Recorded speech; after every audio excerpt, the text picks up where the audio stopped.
ಕೈಪಾಳ್ಯದಲ್ಲಿ ಇದೀಗ ಅಧಿಕಾರ ಹಂಚಿಕೆಯ ಸೂತ್ರದ ಚದುರಂಗದಾಟ ಶುರುವಾಗಿದೆ.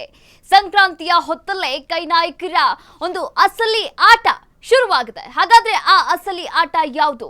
ಸಿಎಂ ಕುರ್ಚಿಗಾಗಿ ಯಾವ ದಾಳ ಪ್ರತಿದಾಳ ಹುರುಳಿಸ್ತಾ ಇದ್ದಾರೆ ನಾಯಕರು? ನೋಡ್ತಾ ಹೋಗೋಣ. ಕೈನಲ್ಲೇ ಡಿನ್ನರ್ ಮೀಟಿಂಗ್.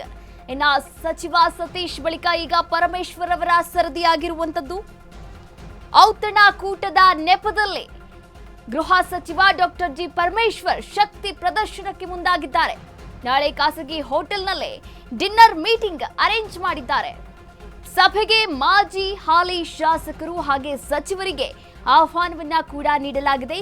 ಸಿಎಂ ಸ್ಥಾನದ ಪ್ರಬಲ ಆಕಾಂಕ್ಷಿಯಾಗಿರುವಂತಹ ಗೃಹ ಸಚಿವ ಡಾಕ್ಟರ್ ಜಿ ಪರಮೇಶ್ವರ್ ಅವರ ಈ ನಡೆ ಕುತೂಹಲವನ್ನ ಕೂಡ ಕೆರಳಿಸಿದೆ. ಕಾಂಗ್ರೆಸ್ನಲ್ಲಿ ಡಿನ್ನರ್ ಪಾಲಿಟಿಕ್ಸ್ ಮುಂದುವರಿತಾ ಇದೆ. ಇನ್ನು ಸಚಿವ ಸತೀಶ್ ಜಾರಕಿಹೊಳಿ ಬಳಿಕ ಇದೀಗ ಡಾಕ್ಟರ್ ಜಿ ಪರಮೇಶ್ವರ್ ಅವರು ಕೂಡ ಔತಣಕೂಟವನ್ನ ಕೊಡ್ತಾ ಇದ್ದಾರೆ. ಔತಣಕೂಟದ ಒಂದು ನೆಪದಲ್ಲಿ ತಮ್ಮ ಶಕ್ತಿ ಏನಿದೆ, ತಮ್ಮ ಸ್ಟ್ರೆಂತ್ ಏನಿದೆ, ತಮ್ಮ ಬೆಂಬಲಿಗರು ಯಾರಿದ್ದಾರೆ ಅನ್ನೋದನ್ನ ಇಲ್ಲಿ ಪ್ರದರ್ಶನ ಮಾಡ್ತಾ ಇದ್ದಾರೆ ಡಾಕ್ಟರ್ ಜಿ ಪರಮೇಶ್ವರ್ ಅವರು. ಇನ್ನ ಈ ಒಂದು ಸಭೆಗೆ ಯಾರ್ಯಾರಿಗೆಲ್ಲ ಹಾಗಾದ್ರೆ ಆಹ್ವಾನವನ್ನ ಕೊಟ್ಟಿದ್ದಾರೆ ಅಂತ ನೋಡೋದಾದ್ರೆ ಮಾಜಿ ಶಾಸಕರು ಹಾಗೆ ಹಾಲಿ ಶಾಸಕರು, ಇನ್ನ ಸಚಿವರು, ಇವರೆಲ್ಲರೂ ಕೂಡ ನಾಳೆಗೆ ಆ ಒಂದು ಔತಣಕೂಟಕ್ಕೆ ಹೋಗ್ತಾ ಇದ್ದಾರೆ. ಹಾಗಾದ್ರೆ ಆ ಒಂದು ಔತಣಕೂಟದಲ್ಲಿ ಏನೆಲ್ಲ ಚರ್ಚೆ ಆಗ್ತವೆ, ಯಾವೆಲ್ಲ ವಿಚಾರಗಳು ಚರ್ಚೆಯಾಗುತ್ತೆ ಅನ್ನೋದು ತುಂಬಾ ಇಂಪಾರ್ಟೆಂಟ್ ಆಗಿರುವಂತದ್ದು. ಇನ್ನ ಡಿನ್ನರ್ ಮೀಟಿಂಗ್ ಗುಟ್ಟು ಪರಮೇಶ್ವರ್ ಅವರು ಬಿಟ್ಕೊಡ್ತಾ ಇಲ್ಲ.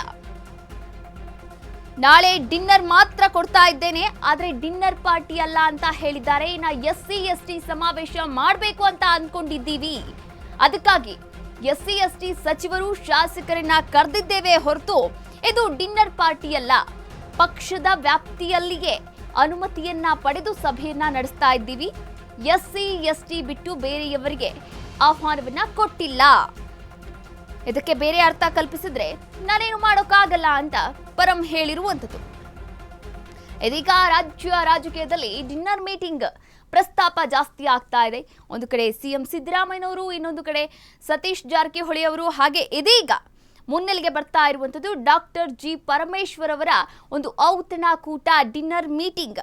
ನಾಳೆ ಈ ಒಂದು ಡಿನ್ನರ್ ಮೀಟಿಂಗ್ ನಡೀತಾ ಇದೆ. ಆದ್ರೂ ಕೂಡ ಡಿನ್ನರ್ ಮೀಟಿಂಗ್ ನ ಗುಟ್ಟು ಬಿಟ್ಕೊಡ್ತಾ ಇಲ್ಲ ಪರಂ.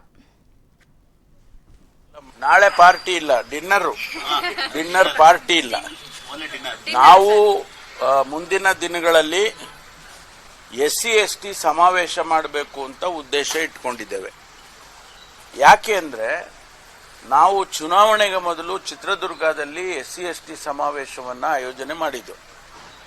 ಆಗಲೂ ನಾನೇ ನೇತೃತ್ವ, ನಾನು ಡಾಕ್ಟರ್ ಮಹದೇವಪ್ಪನವರು, ಸತೀಶ್ ಜಾರಕಿಹೊಳಿ ಅವರು, ನಾವೆಲ್ಲ ಎಲ್ಲರೂ, ಮುನಿಯಪ್ಪನವರು ಎಲ್ಲ, ಶಿವರಾಜ್ ತಂಗಡಗಿ ಅವರೆಲ್ಲ ಮಾಡಿದ್ದು. ಅದು ಒಂದು ರೀತಿಯಲ್ಲಿ ಚುನಾವಣೆ ಆದಮೇಲೆ ನಾವು ಈ ಥ್ಯಾಂಕ್ಸ್ ಗಿವಿಂಗ್ ಅಂತ ಮಾಡಲೇ ಇಲ್ಲ. ಅಧಿಕಾರ ಬಂತು, ಅಧಿಕಾರ ಆದಮೇಲೆ ಎಲ್ಲ ನೀವು ಕೂತ್ಬಿಟ್ರಿ ಅಧಿಕಾರದಲ್ಲಿ ಅಂತ ಬಹಳ ದಿನದಿಂದ ಆ ರೀತಿ ಮಾತುಗಳು ಬರ್ತಾ ಇತ್ತು. ಅದಕ್ಕೆ ನಾವು ಅಂದ್ಕೊಂಡು ಆಯ್ತಪ್ಪ, ಈಗ ಮಧ್ಯದಲ್ಲಿ ನಮಗೆ ಗ್ಯಾಪೇ ಸಿಗ್ತಾ ಇರಲಿಲ್ಲ. ಇಲ್ಲ ಸದನ ನಡೆಯೋದು, ಅಧಿವೇಶನ ಬರ್ತಾ ಇತ್ತು, ಅಥವಾ ಇಲ್ಲ ಯಾವುದೋ ಚುನಾವಣೆ ಬರ್ತಾ ಇತ್ತು, ಹೀಗೆಲ್ಲ ಆಗ್ತಿತ್ತು. ಅದಕ್ಕೆ ನಾವು ನಾಳೆ ಎಲ್ಲ MLAಗಳನ್ನ, SC/ST ಸಮುದಾಯದ MLAಗಳು, XMLAಗಳು ಮತ್ತು ಅದಕ್ಕೆ ಸಂಬಂಧಪಟ್ಟಂಥ Pradesh Congress, it's going to be a party function.